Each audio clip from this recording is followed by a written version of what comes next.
Es uno de los hombres más buscados del mundo, el narcotraficante más poderoso, el que está en el centro de las venganzas, los enfrentamientos, los ajustes de cuentas, el que maneja un negocio multimillonario, el benefactor, el enemigo, el asesino. Es la historia del Chapo Guzmán, a 11 años de su fuga del penal de Puente Grande. No van a servir todas las rejas y millones de pesos en sistemas de seguridad si los presos se salen por las puertas. Alguien ha dicho que el señor Guzmán no se escapó, lo sacaron y tienen razón. El 19 de enero del 2001, Joaquín Guzmán Loera, el Chapo Guzmán, escapó por la puerta principal de Puente Grande en Jalisco, denominado por las autoridades de alta seguridad. Jorge Tello Peón, entonces subsecretario de Seguridad Pública Federal, dio la noticia.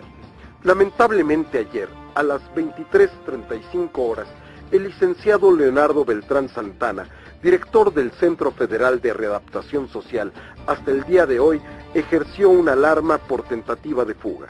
Se identificó el posible camino de evasión que va desde su celda, la que era su celda en el módulo 3, pasando por el comedor, la lavandería, el departamento de mantenimiento, para presumiblemente escapar finalmente por la zona donde se concentra el desperdicio y la basura. Había varios carritos que utilizaban para sacar la basura y llevar la ropa sucia a la lavandería. En uno de estos carros colocaron los cómplices del Chapo un colchón y varias sábanas para que se ocultara, mientras en su celda colocaron una cortina para que no se notara su ausencia.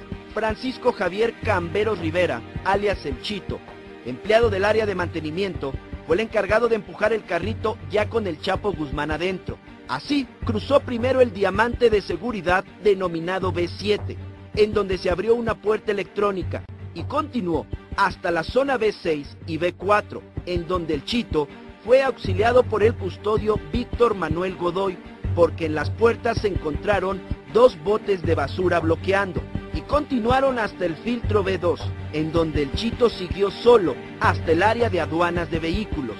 Así llegaron hasta el estacionamiento general de los empleados, en donde el Chapo se ocultó en la cajuela del carro de su cómplice, y se dirigieron al retén principal de acceso al penal, en donde había 5 vigilantes, y aproximadamente a las 8 de la noche con 40 minutos salió el vehículo sin que fuera revisado.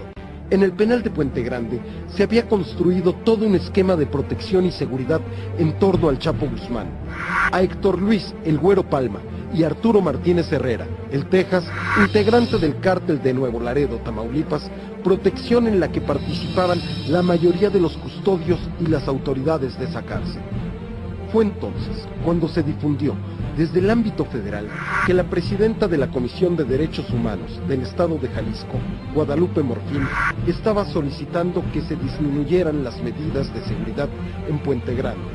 Pero en realidad, lo que estaba haciendo Morfín, tanto ante las autoridades de Jalisco como ante la Secretaría de Seguridad Pública y la Comisión Nacional de Derechos Humanos, era denunciar ese sistema de protección y las agresiones que habían sufrido 3 custodios que no habían aceptado participar en él y que habían presentado su declaración ante Morfín.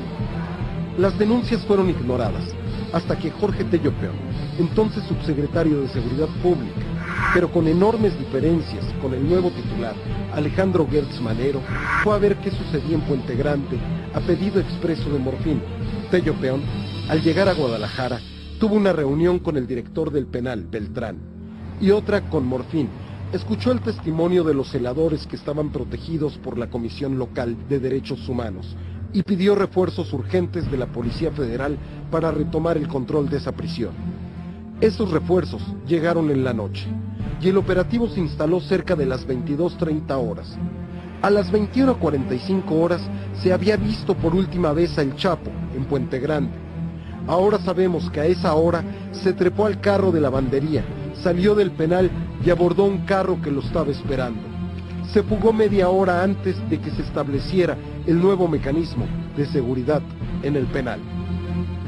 Y bueno, esta fuga del Chapo Guzmán ahí en enero del año 2001 fue consecuencia también, Viviana, de una administración que asumía el gobierno con poca claridad, y también hay que decirlo, con poca experiencia sobre el tema de la seguridad y arrastrando muchos temas, muchos conceptos preconcebidos.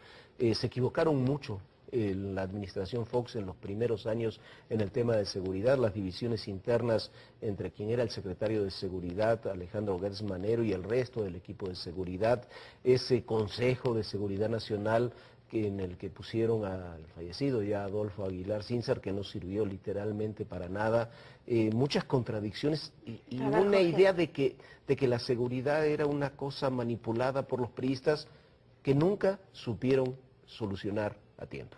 Bueno, porque era mucho más fácil echarle la culpa a los priistas que ver realmente qué estaba sucediendo con el narcotráfico en México, Jorge, y fue un tema que se olvidó durante mucho tiempo.